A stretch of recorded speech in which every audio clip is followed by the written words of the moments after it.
didn't start a new publishing company. So it was like hush money. And I didn't say a word because I didn't have the slightest notion that that's what I was going to do. I was just running away from this.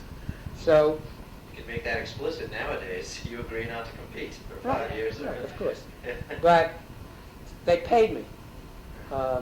And since this was something I was getting and Moash wasn't, maybe they suspected this too, but they put it in terms of, well, you'll be an advisor and help us put out these books and make recommendations and so on. Were you conscious of the Beatles when they hit? Oh, sure. Everybody was conscious of them, but as a professional in the music writing field, did you pay attention to them? They weren't a singing-out subject, but did you sense that they were going to have some impact that was... well, the first time any of us heard of them, they already had the impact. I mean, they showed up on the Ed Sullivan Show, right, and the whole country was watching them. So, yeah. I mean, they were a phenomenon before they were a phenomenon. Well, I guess an impact on... I think that ultimately they ended up having an impact on the so-called folk revival, and I think they shifted the commercial interests elsewhere. Would you agree with that or disagree with that? I haven't thought about that. Okay. But I think that...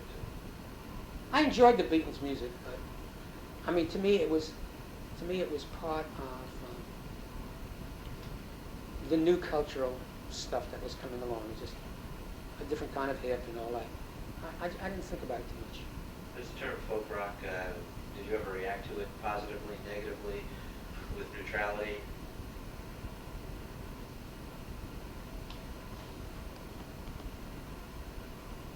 I don't. Talked to some people who are very bothered by it. There's no such thing. It's just crap, whatever. Well, I mean, there obviously was something that whoever was making it chose to call folk rock, and for want of a better title, I guess it lasted. So, can't fight it. I don't care. I mean, to me, the word folk was not sacred. Okay? So somebody came along and they wanted to use the word folk. Well, after all, I had grown up being attacked for using the word folk. Because by all these academics who said, you're putting out all this political stuff, and they hated Pete Seeger, they hated people's songs and so on, because we were using the word folk. We had no right to do it. So, having been attacked that way, I wasn't about to learn on somebody else would do it. Were you a reader of the Little Sandy Review? Oh, sure. You were publishing Singing Out. They seem to be particularly concerned about this non-folk music or non-traditional music. Well, I mean, Paul Nelson came to work for Sing Out for a while and so on, but they're two very clever young guys, Paul Nelson and John Kennedy, and their specialty was iconoclasm. And if it wasn't about folk music, it would have been about something else. I think they originally started out as doing the same kind of thing with film. And they carved out this little semi-purist niche for themselves, which, frankly, I didn't take seriously, but was fun to read. Other people took it seriously.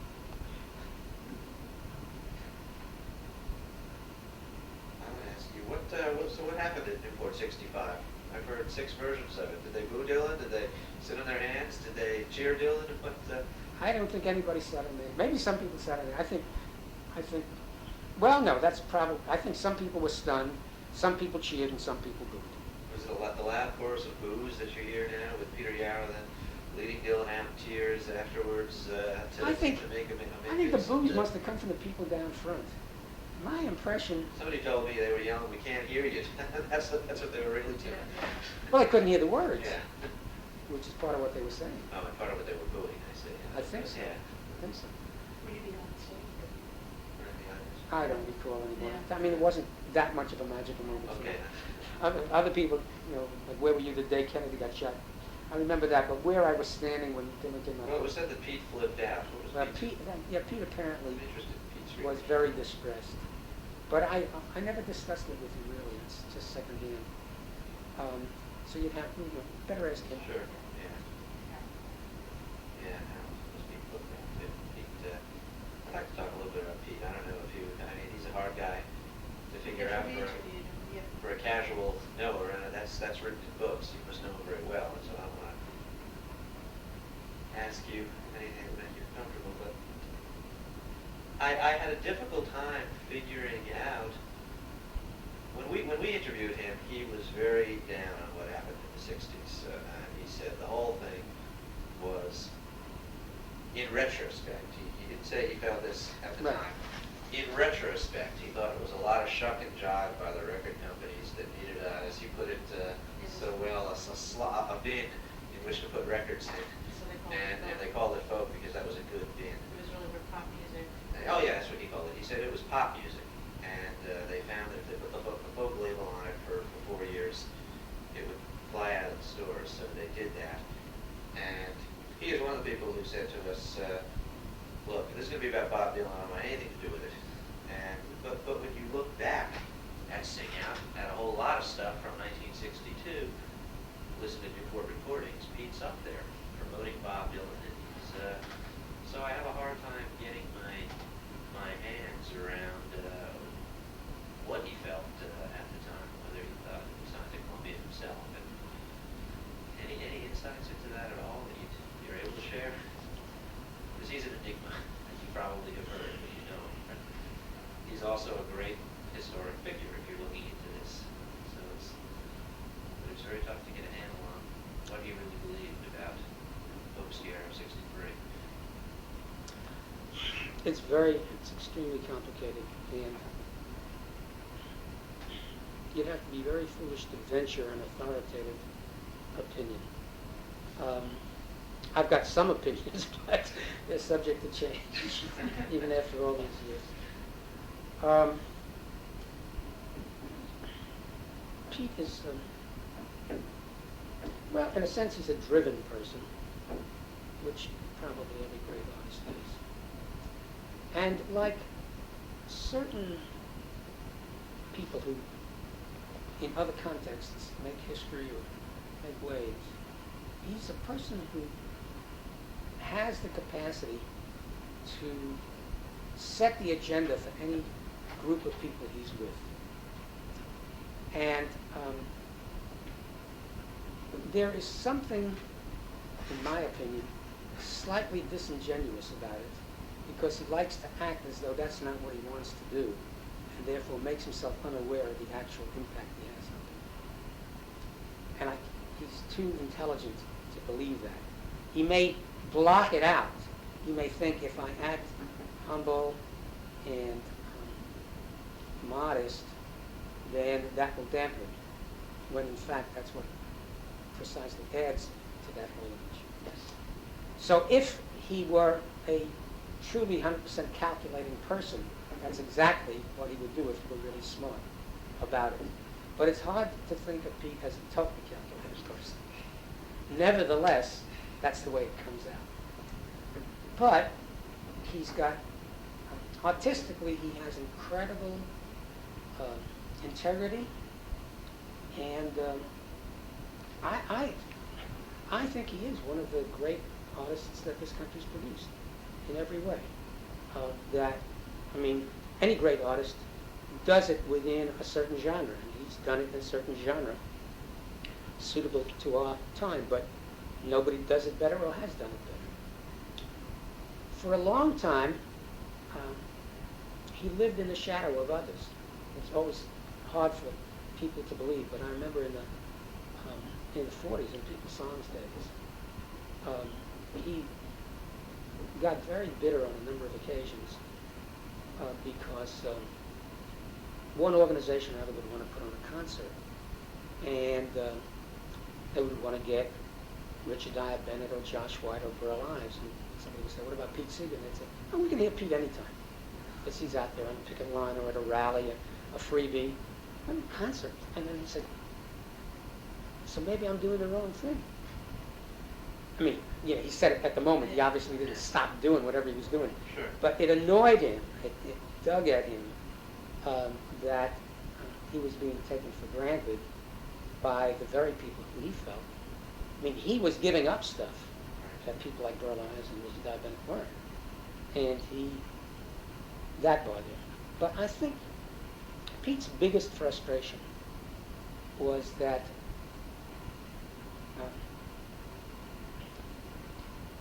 his political commitment And the backlash against it forced him to operate in an extremely constricted arena. When I remember talking to him in the 50s, and he was dying to be on television because he felt what he did could be done on television in a whole new dimension. But he couldn't. And he's never been able to be on television. You know, occasional Right, I appearance, know. very occasional. Or film.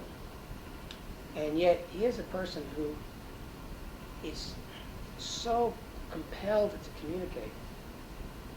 He wants to try every conceivable device that would enable him to make whatever his statement is. And he was prevented from doing it by all these kinds of restrictions that other people of lesser talents had no problem overcoming. So I think when I realized that, it was an important insight to me to understand some of his impatience and some of his drive, because within what he could do, he's a totally restless person. He never satisfied. As soon as he mastered something, you know, got to be such a good banjo player, he found steel drums. So unlikely, or African pianos, and Weimar, and working with him in the 50s, every week was a new experience. Come rushing into the sing-out office with this new song, or this new instrument, or this new idea, and what we should do in the magazine, and so on. It was more than anybody could handle. A million ideas. But I don't sense it was dilettantism. He would try and master one before he, or master two, or Well- was it to a degree? Well, yes, but it's part of his conception that anybody should be able to make music. It's part of the homemade music thing too. So I think he approached it all with a lot of respect. And then I think, to a certain extent, he probably felt he bore some responsibility for that phenomenon of the 60s of sticking the label folk on a bin, because he had made a big contribution to popularizing this stuff and to legitimizing a lot of these people. I don't really agree with. I think that's a very one-sided view of what he said about the 60s. I mean, that happened. People stuck folk on a bin. On the other hand, that was a process that was going on throughout the 50s. In its, 16 tons, and the Merle Travis stuff, Johnny Cash. Rock Island Yeah. Yeah.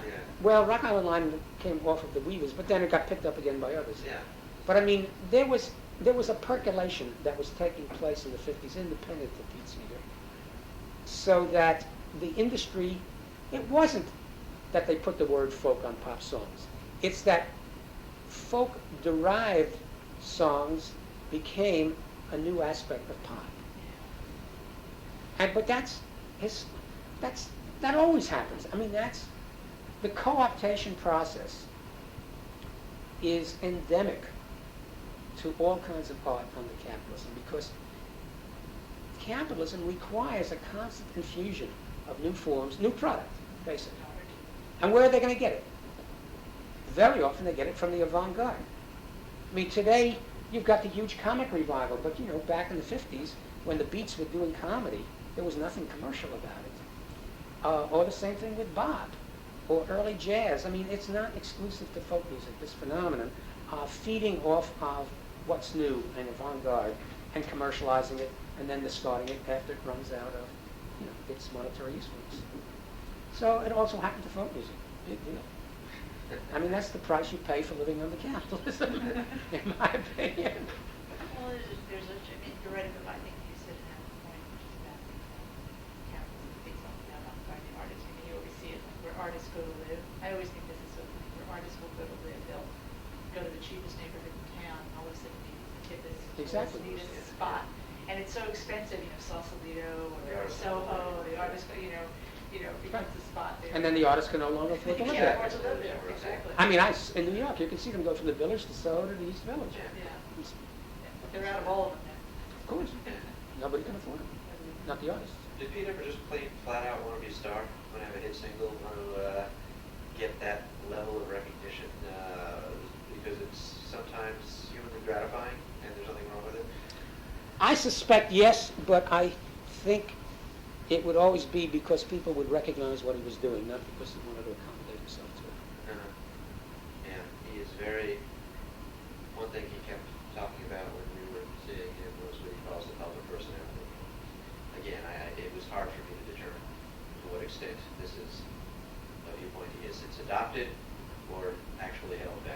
Well, what did he say about it? He's simply flat out. He's very anti it.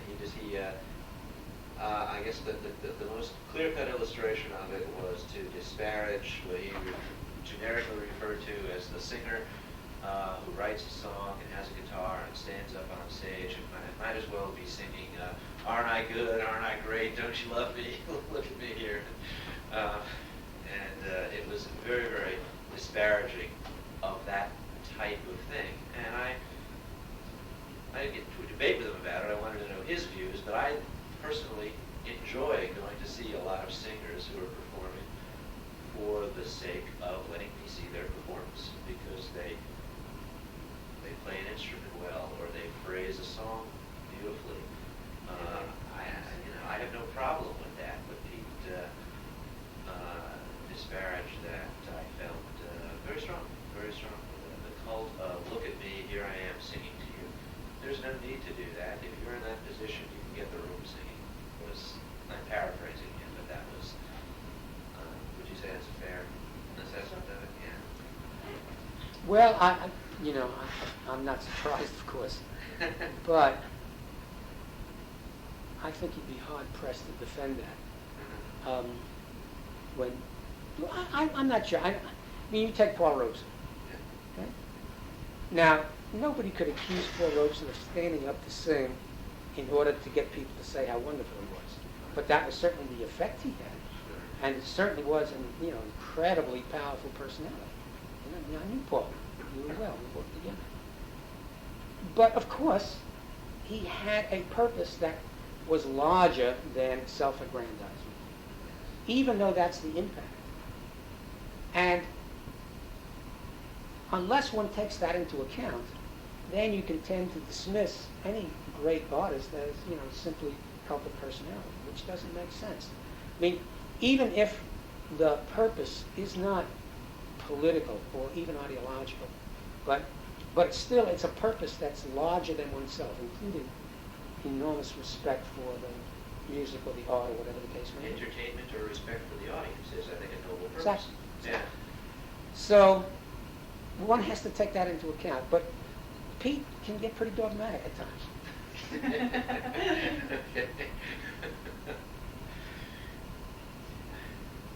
Did you change gears a little bit? I'm just curious because we're going to be interviewing him next week or 2 weeks. Did you know Dave Van Ronco?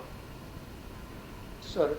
Okay, you wrote a scathing review of his performance in Newport once that you apologized for. I didn't see too many musical reviews you wrote, but I was just curious if you Well, I've never been a Dave Van Ronco fan.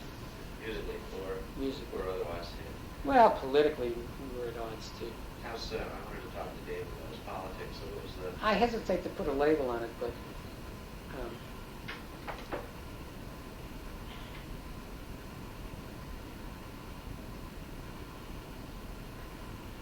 there were times when I said, he must be some kind of a Trotskyist or something like that. And I don't mean that just in a disparaging way. I mean, I think that his politics was shaped by some variant of Trotskyism or those kinds of ideas.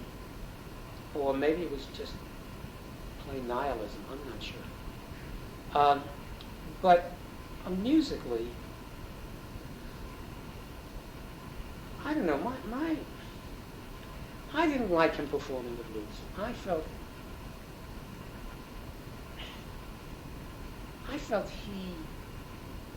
you were always conscious that there was this white guy who had figured out a lot of angles, was a very capable musician, but there was something about it that left me feeling very uncomfortable. Some of the intonations, the growling,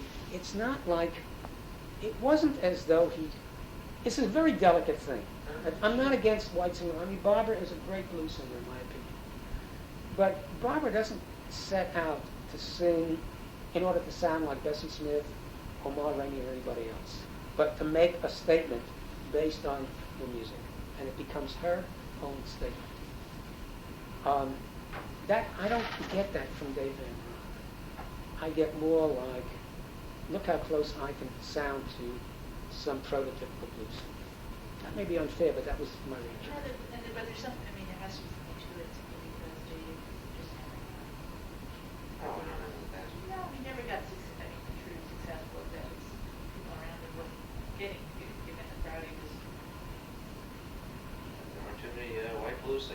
a great deal of recognition. Well, there were for quite a it. few. There were quite a few. Yeah, they do. What's the name of the blues band guy from Chicago? You're talking about Butterfield? Or? Yeah, Okay, Butterfield. Okay, yeah. Um, Okay, yeah. Portland Electric Band, he did too. Yeah. Right, yeah.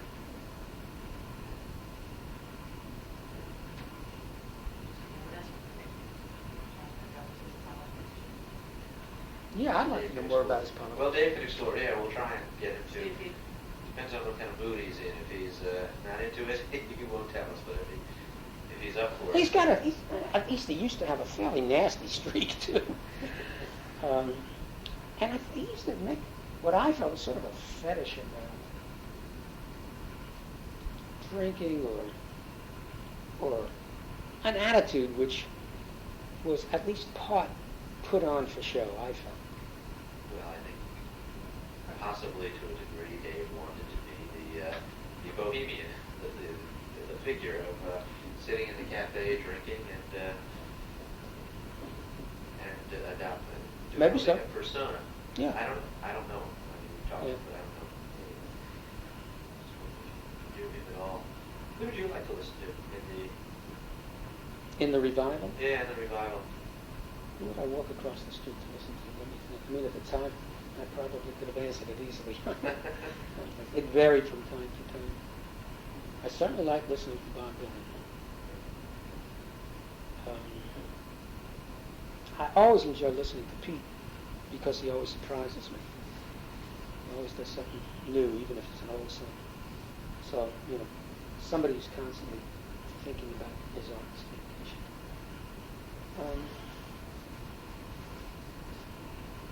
And of course, Leadbelly and Woody and those people naturally. Right. Just doesn't like. But in terms of the revival,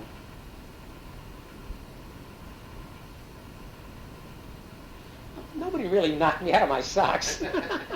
I guess I have to say that. I think that's not common. It's interesting because it's not that common. Your name. Yeah. Aren't you very Bob Dylan? Walked out. I mean, that was his. Well, I wonder also if it's, pardon me, I don't mean to offend you, if it is a generational thing, perhaps. It might be. Yeah. Because Harold Leventhal asked us about the Weavers, and I had to tell him that as I got older and became interested in this music and interested in the socio-political spectrum surrounding this music, I learned to like the Weavers because I learned to appreciate what they were doing. When at first, I went to college on rock and roll, and I liked a lot of the revival figures like Tim Hardin and Tim Buckley and Dave Van Ronk and these characters. And so I listened to the Weavers, and it was just like, Right. nice bouncy stuff. And only as I put them in a context within a tradition and kind of saw the influences that they had on people that I first appreciated, did I grow to like them. So I think it works both ways.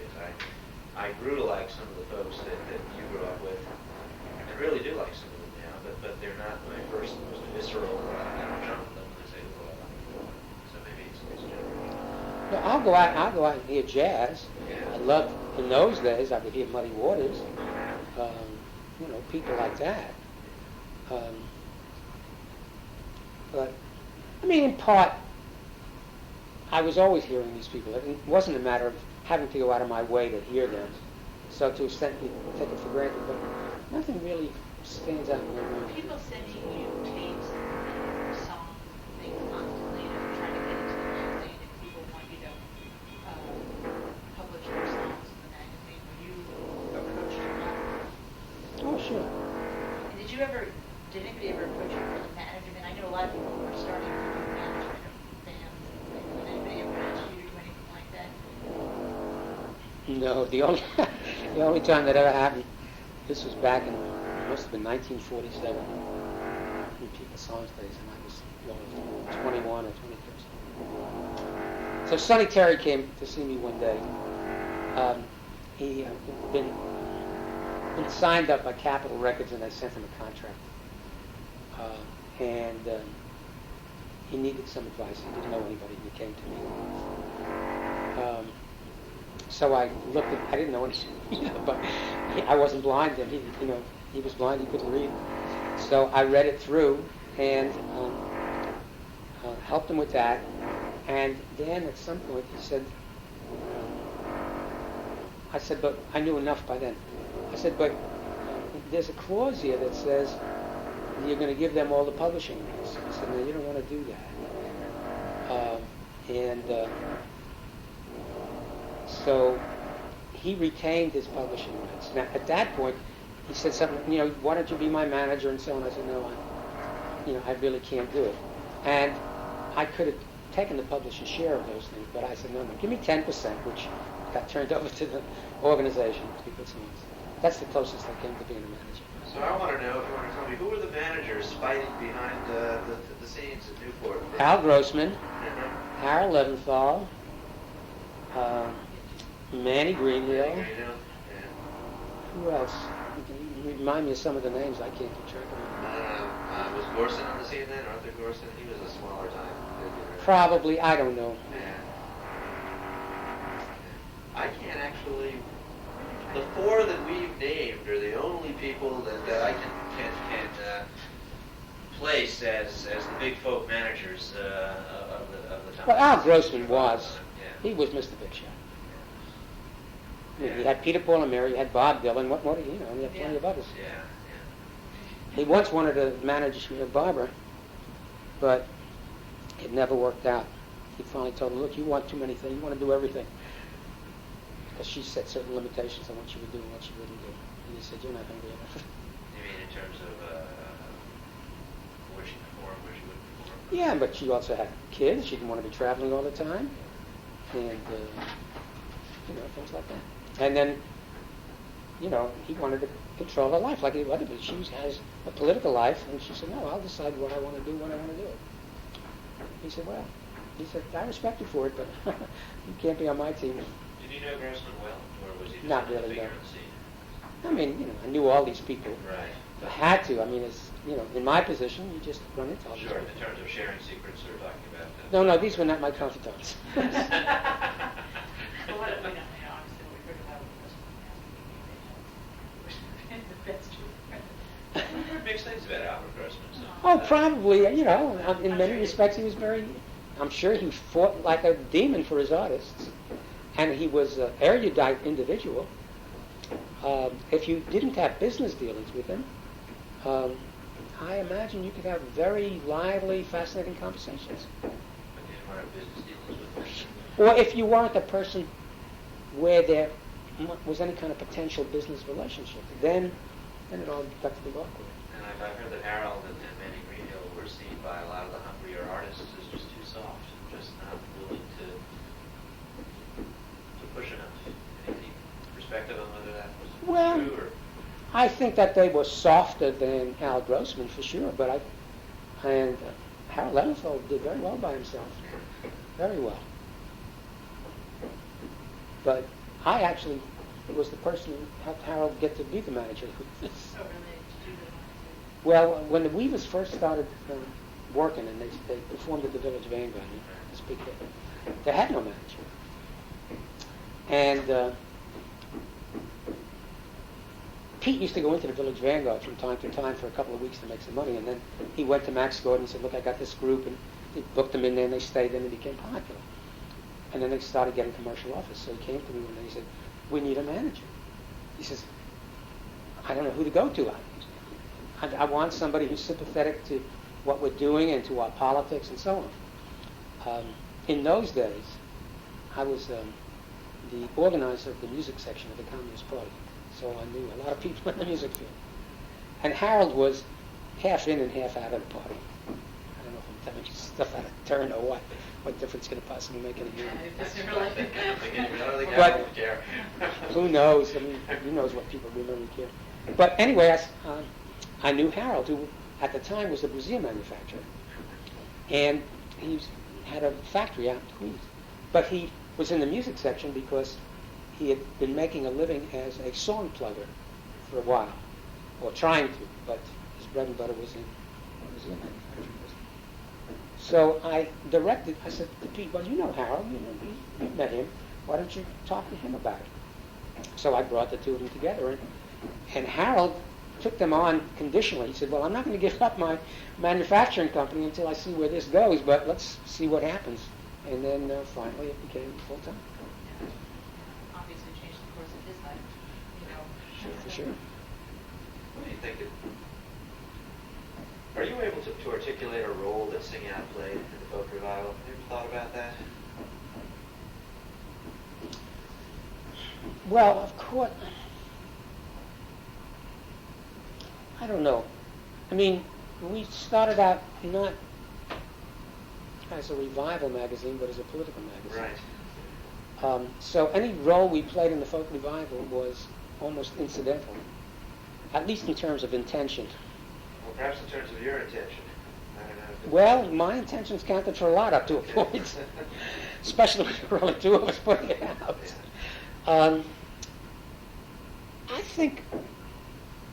I actually think that when I went to work with Mo, we created a sort of an entity there, a Folkways Records Sing Out and Out Publications, which until bigger things came along was a center. Because back in 1958, 59, 60, there was very little, aside from some of the pop groups, more serious folk music on big labels. I mean, Joan Baez did Vanguard, and there were a few things like that. But sort of the people's folk music label was Folkways, right? There were no other magazines at that time, and there was no publishing company devoted to folk music books that were not strictly folkloristic in that sense. So we were a little bit of a combine in a way, and in that sense, undoubtedly, again, same thing as with Folkways, without intending to do so, became part of the process that spurred on the folk revival, which I, pretty quickly outpaced what we were and could do. Right now? Yeah, we've talked for a long time. I don't want to take up, we said 2 hours, we've taken up No, about it's okay. 2 hours. That's fine. I just want to know a little bit more about Mo Ash and Chambers.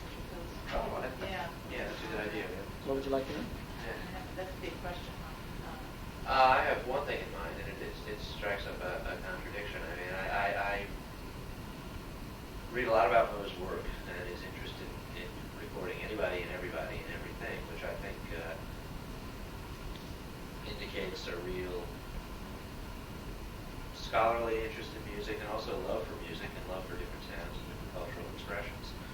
I also hear that wouldn't pay anybody royalties, which doesn't sound like too much of a love for the common man type of thing. And I wonder, what was he? Was he a scholar? Was he a hardcore, tight-fisted, I'm going to rob you businessman? Or was he some cross between that? Or do any of those things apply? I'm just trying to get the music out. Mostly none of the above. Okay. With those comments in mind, what was Mo about? I guess we don't know much about it except for his... Well, there's a number of different strains. On one level, Mo was one of the last of the old-fashioned capitalists. A guy who, especially in an age of monopoly, would figure out a very precise market. In other words, as opposed to the giant corporations who have to reach everybody, or the record companies that reach a mass market, he was after a very narrow market to pick what you wanted to pinpoint. It wasn't just a folk music market. It was an educational market. It was a oddball sounds market. It was all those kinds of things. And he ran that operation out of his vest pocket. I think he made a lot of money out of it, personally. That's what I was going to ask. But it wasn't just because he didn't pay people royalties. It was the way you make money as an individual is by a single run capitalist enterprise where you control everything. You've got 100 different ways of making money other than what you pay yourself in formal cash. And he knew every one of them. He really knew every one of them. So he did very well. I don't think, he didn't become a multimillionaire or anything like that, but he always lived a very comfortable life and so on. I mean, he went bankrupt earlier, and that was a searing experience for him. He was also, I think musically he was close to being illiterate. And I don't think he was a scholar at all. But he came to what he was doing as an engineer, and he got into sound engineering early. My theory is part of what he was and was doing was a reaction against his father, sort of Freudian. You know who his father was? Oh, the novelist Charlemagne was an extremely literate person, and Mo was barely literate in certain respects. His forte was sound as opposed to the written word, and I think it was partly a reaction against his father. So, and his father was a fiction writer, he became a documenter. And his justification for anything was documentation. So I remember a couple of times saying, why the hell are we putting this in? This is awful. And he would say, well, this documents a certain type of thing and so on. And then you could say, he's making this up as he goes along. I mean, there's always, everything is a documentary in a way, right? I mean, somebody is actually doing it and you're documenting it. But what they're actually doing and what that represents, I mean, there's a lot of stuff nobody else would put out that does have that character. On the other hand, it was also a very convenient cover for doing whatever he wanted to do. And very often, I mean, he did any number of albums by people who, aside from some documentary value of the material itself, you wouldn't really want to play on your phonograph. But I also realized that a number of those people probably were the best customers for those records of anybody. I mean, these were people who sold hundreds and hundreds of their own recordings, and that was part of what Mo understood when he put them out. And a number of them probably said, look, I'll buy 500 records, because I know, I go out and I got my friends and my family, and that's good enough reason for Mo to put out a record, and then he could find some justification for it afterwards. And I know that this happened on many an occasion. On the other hand, given the general vacuum, when he came along, he had he was astute enough to put out stuff that was absolutely remarkable at a time when nobody else would touch it, at least for, any kind of a commercial label. Folkways could not have run if he paid people the royalties he owed. It wouldn't make sense. It couldn't happen. I mean, there was a time where he had 1,500 albums when I was there. And part of what they did was to keep everything in stock. Now, if you know anything about business, you got 1,500 record albums, and none of them are allowed to go out of print. Can you imagine the inventory? How much of your capital is tied up in inventory? Some of it very slow moving. Okay? So it wasn't that Folkways wasn't doing well, but there was a constant cash flow problem. And if he undertook to pay royalties honestly, he couldn't have done it. He just didn't have the cash to do it. So I think he finally justified it all by saying, well, Folkways wouldn't exist if I paid all these royalties, therefore I can't pay all these royalties. Did he just do handshake deals with people, or did he have contracts? Both. But he got all kinds of, a lot of the most scholarly stuff he got, there's a whole mythology about that, the ethnic Folkways library. You'd get some guy in ethnic studies, or whatever they called it in those days, an anthropologist of some kind, would go to Africa or New Guinea or some remote spot to write a book and do his research, and etc., in the course of which he would make recordings. So when he got back, he'd say, well, he transcribed whatever he had from the recordings. He said, now what can I do with it? And somehow or another, he would hear about Folkways, or Folkways would hear about him, or there'd be an encounter. And what this anthropologist had taped out in the field, in all of its raw, primitive form, on the poorest kind of equipment, would be brought to Folkways. It's not like Mo said, oh, we got a gap in the Folkways library. Let's find somebody who's going to East Timor or someplace like that. It's just, whoever happened to show up. And Mo would say, oh, that's wonderful, and give him $50. And that would be the end of it. And they were very happy because it added to their publish or perish vita. And they had a record out, and they could show this to their friends who probably couldn't wade through the book that they wrote. And there it was. And it was the only record of its kind from that particular place in the world.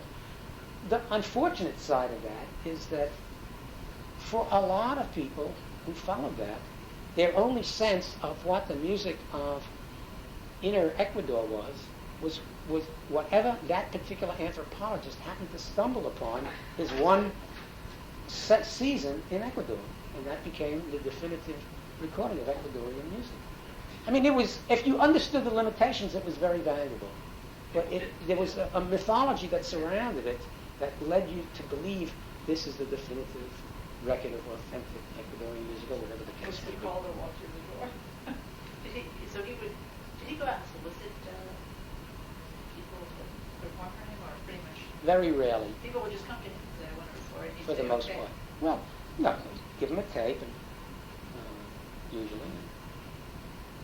Once in a while, he would. Once in a while, he would do something. One of the most famous, the Folkways record called "Sounds of a Tropical Rainforest." I don't know. Okay, this was one of his best-selling records, believe it or not. Okay? And he got into a whole genre of records like this. He did sounds of locomotives, and there's a whole bunch of stuff like that. The Museum of Natural History came to Mo one day. They said, we have an exhibit of a tropical rainforest, and we want to get some sounds to go with it. Do you happen to have anything like that in your recordings? And he said, no. He said, but I'll create one for you. And he did. And he consulted with some people who knew what tropical rainforest sounded like, and they created this record. In a bathroom, shower curtains and all these kinds of devices. And it became the soundtrack for this exhibit at the Museum of Natural History. When the exhibit closed, there was a lot of interest in this soundtrack, so he put it out as a record called Sounds of a Tropical Rainforest. Did the notes describe what it was? No. And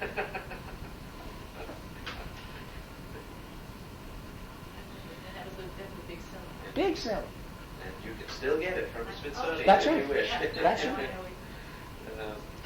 Did you ever want to ride the gravy train of commercial success and sign his own Peter, Paul, and Mary, or build his own Peter, Paul, and Mary? He claims no, Do you think he ever did? but he certainly wanted, he couldn't have afforded to do it anyway. Folkways, what would Folkways have done with a Peter, Paul, and Mary? It would have swamped the operation. This is what, and this is not just Folkways, this is the story of every small label that suddenly gets a hit. It swamps the operation, the hit is over with, you've got nothing left. It's the worst thing that can happen to you. If you own a small label and you get a hit, your best bet is to make a deal with a big company and sell it off to them and get a percentage of what they did. So in that sense, Mo was smart enough to know that a huge hit would do him in. On the other hand, he was always thought that a lot of what he already had could be more commercially viable. So he made a deal with MGM Records, which really didn't produce what he had hoped for out of it, but tried to. He was constantly trying to find a more lucrative market for the stuff he already had.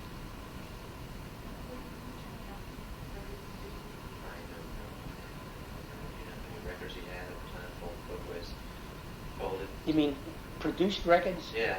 Stuff that he put out, his inventory. Yeah. No, he had probably about 2,000 masters, and probably another 2,000 unreleased masters, if that's what you're talking about. Yeah, how many recordings did he make? Or not make, or came to him, or whatever. Yeah.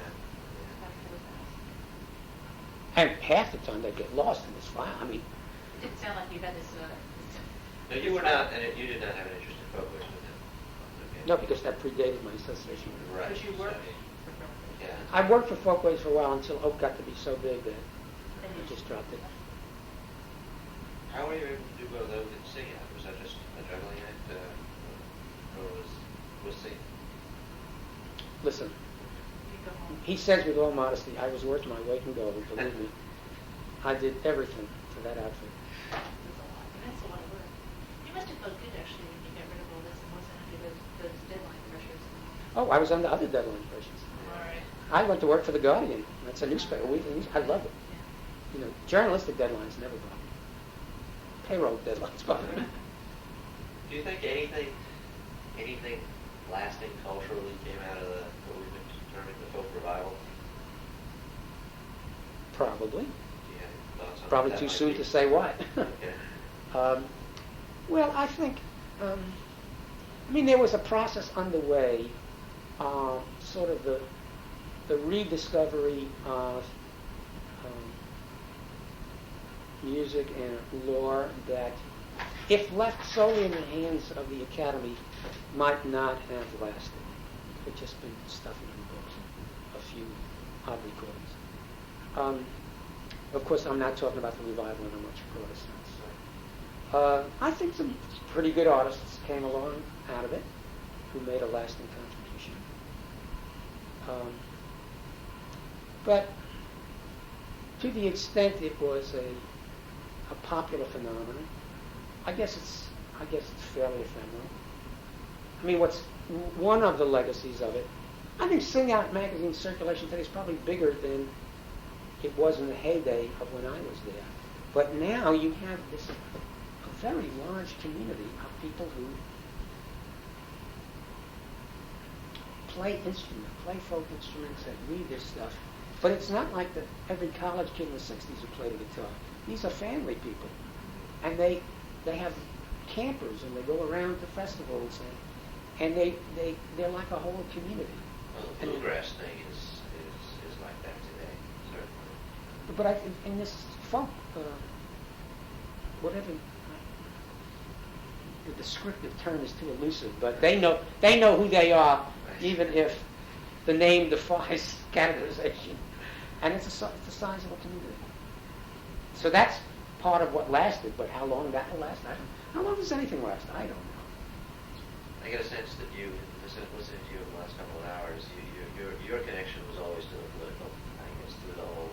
Principally, I would say I developed, and I think there was a period where I felt that dignifying the art of ordinary people was, in a certain sense, if not a political contribution, an ideological contribution that helped change the climate, so introduced a more democratic note into our culture. So that's a little bit more than overtly political. You alluded to this when we talked about the battles you would have with John Cohen or the battle you had over the organization of your Vietnam event.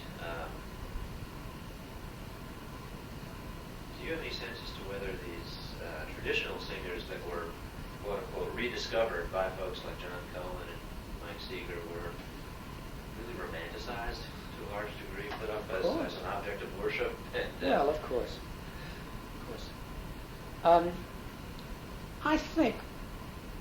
I'm sure, although nobody has really analyzed this well, one has to make a huge distinction between the traditional musicians who come out of the black culture and those who come out of the white culture. Okay.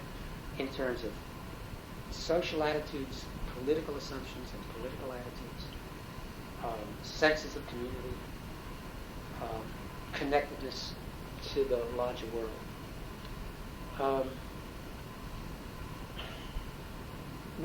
We got to know quite a few more of the black traditional musicians.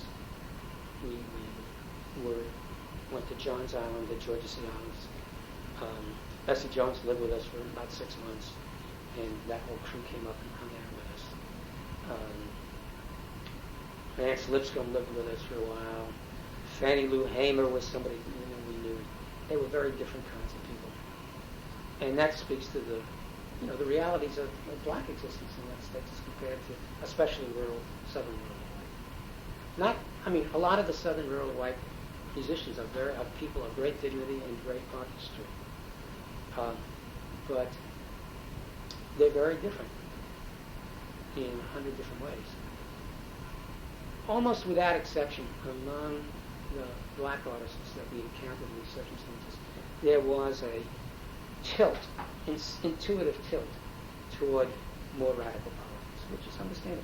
But you could almost take it for granted. Not 100%, obviously, people, you have all kinds. But in terms of a community, you could tell. I mean, especially in those days of the civil rights movement, everybody in the black community was radicalized. But there was a difference in social attitudes too. And it's unfortunate for people like Mike and John that they principally related to the white side of that. And there's a certain tendency in this field to forget that there were black, because so many of the black people were more than objects to point to as traditional musicians. Fannie Lou Hamer was a towering political figure in her own right. And these are, people were teachers and, things like that, became teachers. There is a tendency in this field, when one speaks of traditional musicians, to think principally in terms of the white side of it and drop out the black. That interests me simply because I think there was a huge amount of attention paid to a lot of the Delta blues guys. Right. Old black blues singers. Yeah, old black blues singers were big stuff that's in right. the 60s. That category. Okay. But that's the category. Okay, yeah, you're right. Okay, that I would agree with. That as the category. Yeah, old black blues guys. Okay. And they were objectified. They were enormous. I mean, I know because of Barbara's work, singing with a lot of blues and jazz musicians, she got to know them. And we got to, together got to listen. And of course, they're very complicated human beings like everybody else, and not just these little icons. Well, and that's another thing that we've explored a little bit. I'm interested in to what extent did people overtly rebel, or perhaps quietly rebel against what was happening to them?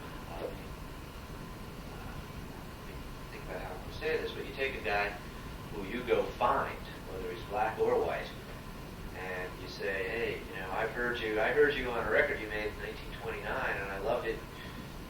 500 of my friends up in New York City love it, and I can bring you up there to Newport or Chicago and present it. You want to do this? Well, okay. Suddenly you're being marched around the country. To what extent did that create some culture shock for people? Did any of them just get fed up with it or get lost in it? Have any experience with any of that? I'm not the best one to answer that. Okay. I suspect it happened, but I studiously avoided getting into those kinds of situations. Right? I mean, the people we connected with, we became friends in an all-sided way. Right. And it's not as though we could do anything for them. I mean, Alan Lomax was doing things for Bessie Jones. We just had a living with us. Right. So Barbara's not for Yeah, she left yesterday. Well, it was probably about 10 days or two. We'd love to talk to her too if you don't think she'd. I'm sure she'd love to talk to you. What the hell?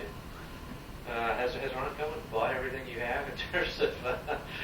Well, I don't. Why are you looking to buy things? I'm looking for people who own little Sandys and caravans. So I don't know if you own these things. I don't have very few. I was looking for sing-outs, but we found most of that. Well, I don't know, not to buy it, but I don't care about that. If I have access to it, I'm gonna buy it. And Faith Patrick has offered me.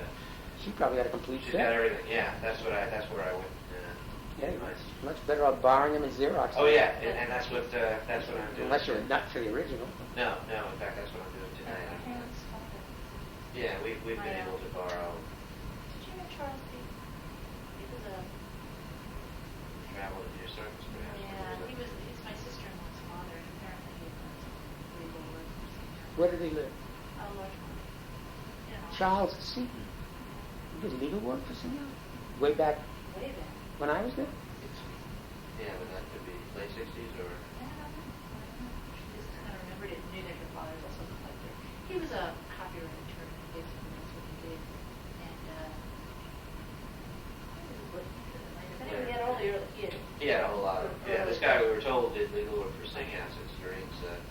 sister-in-law, her dad. So we said, does he have it? And it turned out he had a whole bunch of them from the early 60s, which he mailed to us to borrow. We've since photocopied and mailed them back to us. Right. But That was helpful too. That's So it. we have a faith now. Yeah, faith is alternative. I think we're looking Well, okay. to